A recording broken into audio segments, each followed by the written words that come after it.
Shalom, selamat pagi Ibu Bapak, Saudara-saudari yang diberkati Tuhan. Kita bersyukur hari ini kita boleh ada karena anugerah Tuhan. Dalam sapaan pastoral pagi hari ini kita akan melanjutkan pembahasan mengenai seri pengakuan iman rasuli. Sebelum kita melanjutkan, mari kita berdoa. Bapa, kami bersyukur kami boleh ada sebagaimana kami ada. Sungguh-sungguh hanya karena kasih karunia Tuhan bagi kami. Terima kasih Tuhan.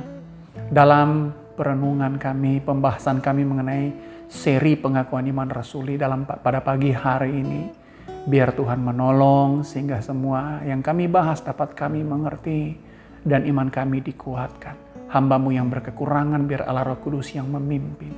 Terima kasih Bapa, di dalam nama Yesus kami berdoa. Amin. Bapak, Ibu, Saudara-saudara, sebelum kita membahas mengenai seri pengakuan iman rasuli, saya mengajak kita untuk membuka satu bagian firman Tuhan dari Injil Yohanes pasal 1 ayat pertama dan ayatnya yang ke-14. Sekali lagi Yohanes pasal 1 ayat 1 dan ayatnya yang ke-14. Firman Tuhan demikian. Pada mulanya adalah firman, firman itu bersama-sama dengan Allah, dan firman itu adalah Allah. Ayat 14. Firman itu telah menjadi manusia dan diam di antara kita. Dan kita telah melihat kemuliaannya, yaitu kemuliaan yang diberikan kepadanya sebagai anak tunggal Bapa, penuh kasih karunia dan kebenaran. Saudaraku yang diberkati Tuhan, setelah mendeklarasikan kepercayaan kepada Bapa, kemudian pengakuan iman rasuli melanjutkan dengan deklarasi kepercayaan kepada Yesus Kristus, Anak Allah, Tuhan kita. Ada banyak signifikansi dari deklarasi kepercayaan kepada Tuhan Yesus ini. Namun dalam kesempatan ini ada 3 hal yang dapat kita pelajari. Nah, yang paling pertama adalah esensi. Sekali lagi, yang paling pertama adalah esensi. Yesus sebagai anak Allah. Penekanan Yesus sebagai anak Allah terkait erat dengan jati diri Yesus sebagai pribadi kedua dari Allah Tritunggal. Dengan kata lain, ketika kita mengatakan bahwa Yesus adalah anak Allah, maka kita sedang mengakui kealahan Yesus sebagai pribadi kedua dalam diri Allah Tritunggal. Yesus adalah Allah yang sejati, yang diutus Bapa untuk melakukan misi penyelamatan. Ketika Yesus berinkarnasi menjadi manusia, maka kita menemukan gambaran yang paling nyata dari Allah yang tidak kelihatan itu. Kolose pasal 1 ayat 15 mengatakan bahwa Yesus adalah gambar Allah yang tidak kelihatan. Melalui Yesus kita mampu melihat dan mengenal dengan lebih baik mengenai Allah Tritunggal. Itu yang pertama. Nah, yang kedua adalah duinatur. Sekali lagi duinatur. Yesus adalah Allah dan manusia. Yesus adalah Allah yang menjadi manusia. Di dalam pribadi Yesus terdapat 2 natur, yakni natur Allah dan natur manusia. Sebelum Yesus berinkarnasi menjadi manusia, sejak kekekalan ia adalah Allah yang sejati. Dan setelah Yesus berinkarnasi menjadi manusia, ia tetaplah Allah yang sejati, tetapi juga menjadi manusia yang sejati. Nah, saudaraku yang diberkati Tuhan, inkarnasi Yesus Kristus ini terkait erat dengan misi penyelamatan yang akan dikerjakan oleh Yesus. Salah satu dari beberapa alasan teologis yang paling fundamental untuk mempertahankan doktrin duinatur Yesus Kristus adalah keselamatan. Sekali lagi, keselamatan. Jika Yesus bukan Allah, maka tidak ada penebusan sama sekali di kayu salib. Karena yang mampu menebus pribadi yang berdosa haruslah pribadi yang bersih atau bebas dari dosa. Dan satu-satunya pribadi yang bebas dari dosa adalah Allah. Namun untuk melakukan melakukan penebusan yang sempurna terhadap manusia, baik secara badani dan rohani, harus dilakukan oleh seorang manusia pula.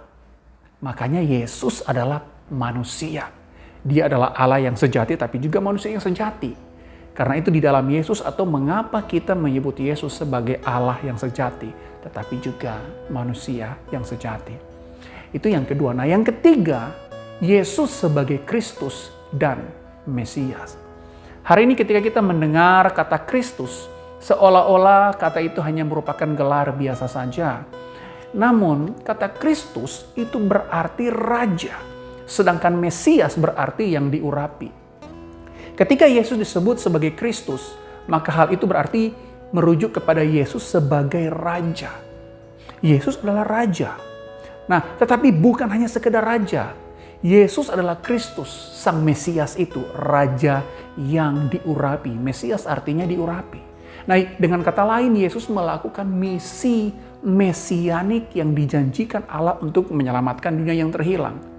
Jadi ketika kita mengatakan Yesus sebagai Kristus, Yesus adalah Raja, tetapi bukan hanya sekedar Raja biasa, dia Raja yang menyelamatkan umatnya. Dia adalah Raja, tapi dia juga adalah Mesias itu.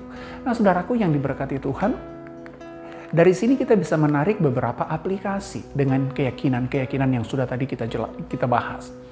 Nah, saudara, terkadang dalam menjalani kehidupan kita sebagai orang Kristen, pemaknaan terhadap pribadi Yesus tergeser oleh banyaknya pemahaman-pemahaman yang keliru.